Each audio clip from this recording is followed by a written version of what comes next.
Anniversaire de la guerre par procuration des États-Unis OTAN en Ukraine.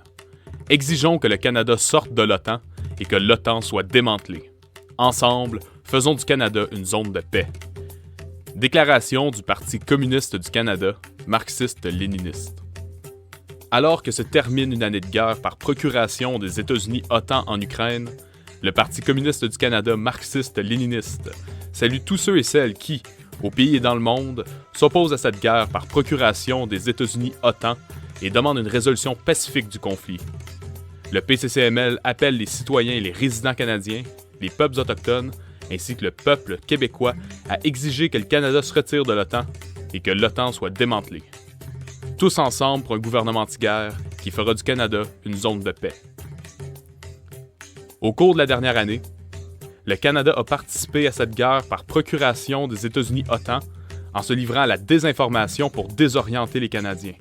Il a contribué à organiser les forces bandéristes néo-nazis en Ukraine et à les élever à des postes de pouvoir et fait la promotion de leur slogan nazi. Le Canada a contribué à leur formation et à leur intégration dans les forces régulières et les forces spéciales ukrainiennes, ce qu'il nie. Il a caché les crimes qu'elles ont commis. Il a participé à la guerre en fournissant des armes et de l'argent au gouvernement ukrainien mis en place par un coup d'État dont le Canada a été un instigateur. Le Canada a accordé un traitement préférentiel aux réfugiés ukrainiens alors que les réfugiés et les travailleurs migrants d'autres pays sont traités avec dédain.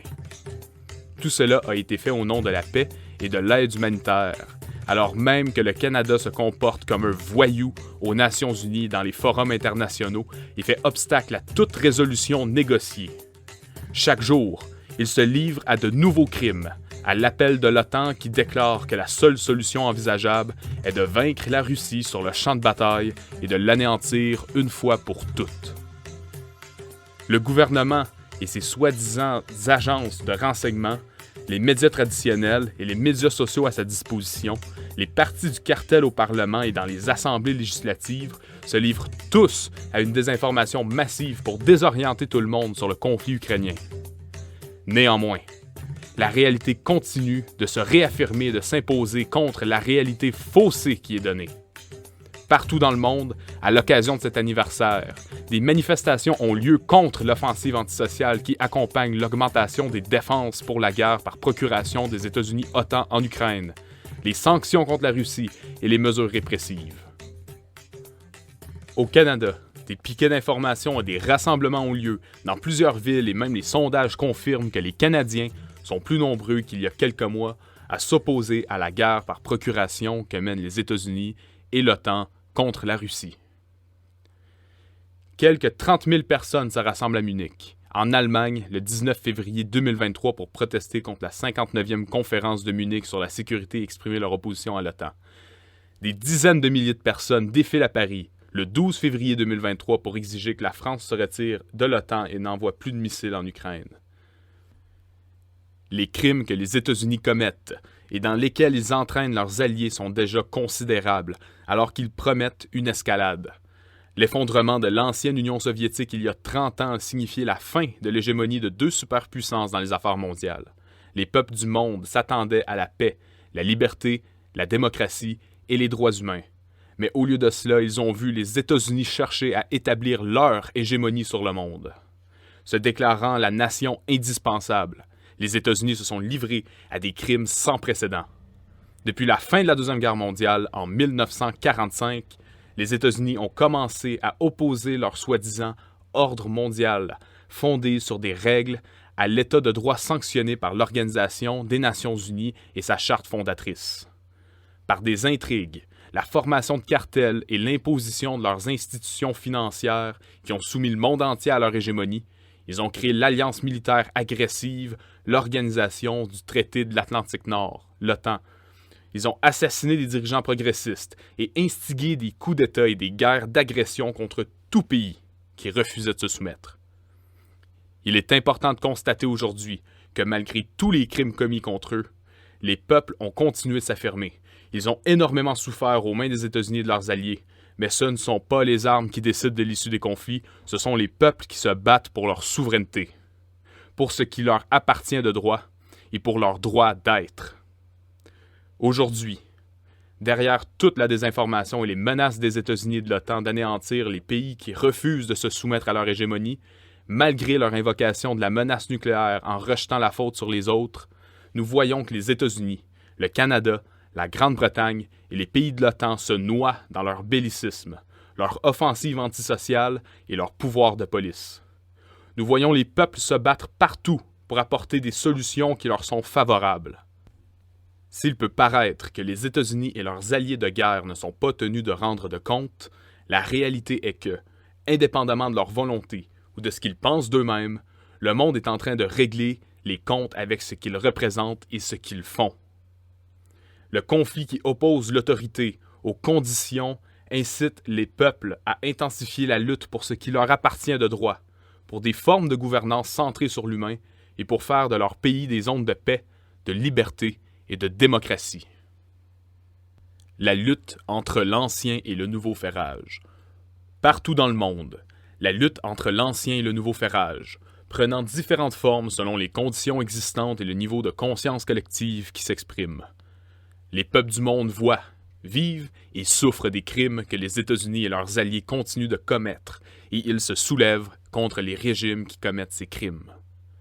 Le Canada joue un rôle odieux en tant qu'apaiseur des États-Unis.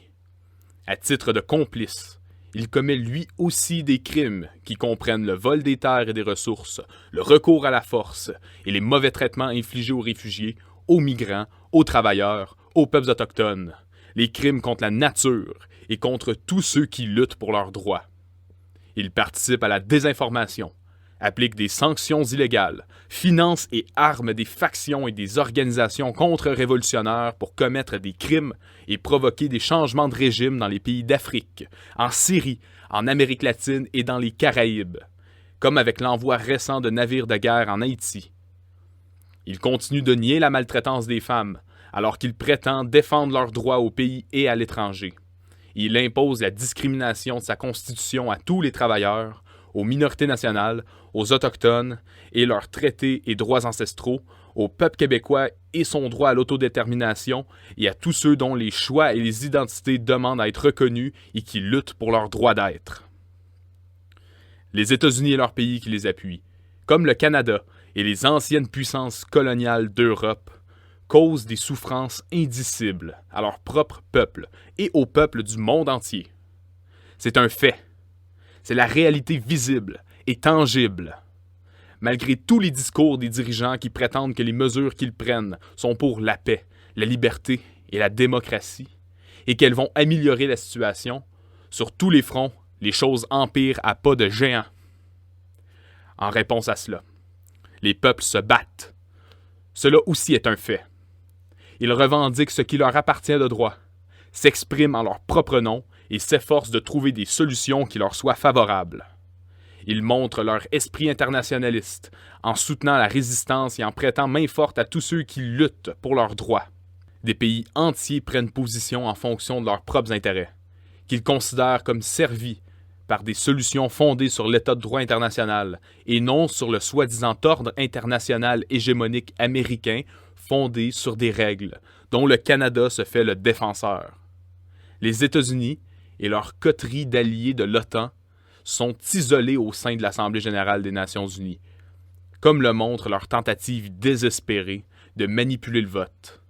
Ils sont également isolés par les nouveaux regroupements qui se forment pour l'avancement du commerce, pour garantir la sécurité et pour s'engager dans des transactions et des relations financières qui ne soient pas soumises à l'hégémonie du dollar américain ou à des régimes de sanctions brutales et au chantage nucléaire, et qui ne contribuent pas aux grandes famines et aux conséquences des sécheresses, de la déforestation et des changements climatiques sur les humains et la nature. 1 an après le début de la guerre par procuration des États-Unis-OTAN en Ukraine, les États-Unis, le Canada et les grandes puissances de la vieille Europe, leurs conseillers en sécurité et leurs agences de renseignement au plus haut niveau prennent des mesures frénétiques pour atteindre leurs objectifs déshonorables de détruire la Russie. Ils déploient des ressources considérables pour atteindre les prochains objectifs de leur alliance guerrière. Malgré les résolutions manipulatrices aux Nations unies, la majorité des pays du monde ne se rangent pas du côté de l'alliance guerrière États-Unis-OTAN. Ils ont d'autres plans qui se révèlent au fur et à mesure qu'ils cherchent des solutions à la crise pour sauver l'humanité de l'apocalypse que les forces des États-Unis et de l'OTAN nous réservent. Une grande remise des pendules à l'heure est en train de s'opérer. La majorité des pays et des peuples du monde rejettent le soi-disant ordre mondial fondé sur des règles que les États-Unis ont instaurées après la Deuxième Guerre mondiale dans le but de combattre le communisme, de soumettre l'Europe à leur hégémonie et de dominer l'Asie, tout en maintenant l'Afrique, l'Amérique latine et les Caraïbes sous contrôle.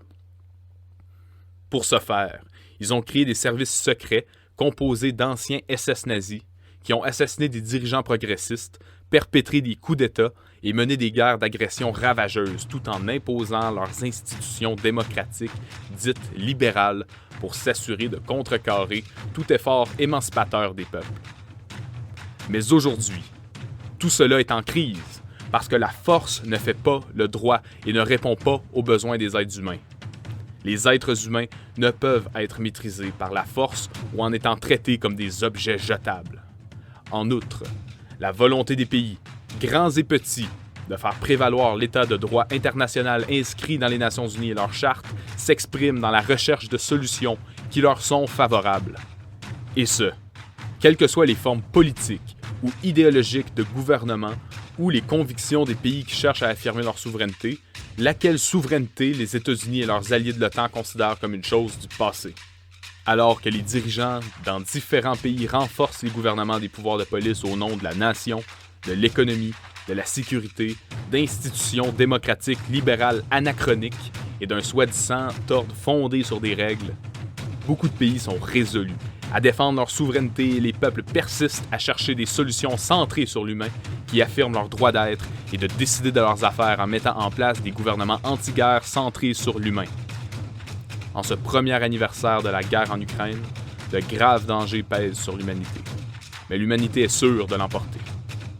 C'est l'aspiration des peuples à la paix, à la liberté et à la démocratie et leur participation à l'évolution de la situation en leur faveur qui sont le facteur décisif, et non les armes, les institutions défuntes dites libérales démocratiques, les constitutions anachroniques qui ont créé un personnage fictif de l'État pour régner sur le peuple et le priver du pouvoir de décision qui lui appartient de droit. C'est l'esprit internationaliste des peuples, qui s'efforce d'établir des relations fraternelles et à avantage réciproque entre les nations, grandes et petites, dont la souveraineté doit être protégée, et les peuples qui s'organisent pour le progrès dans leur propre pays et soutiennent ceux qui, à l'étranger, défendent les intérêts de l'humanité. Le défi le plus important de notre époque est de répondre aux besoins criants de forger une conscience collective qui favorise les peuples par l'unité dans l'action, en opposition à la voie mortelle de l'alliance guerrière États-Unis-OTAN. Exigeons que le Canada sorte de l'OTAN et que l'OTAN soit démantelée. Pas un seul jeune pour la guerre impérialiste, tous ensemble pour faire du Canada une zone de paix.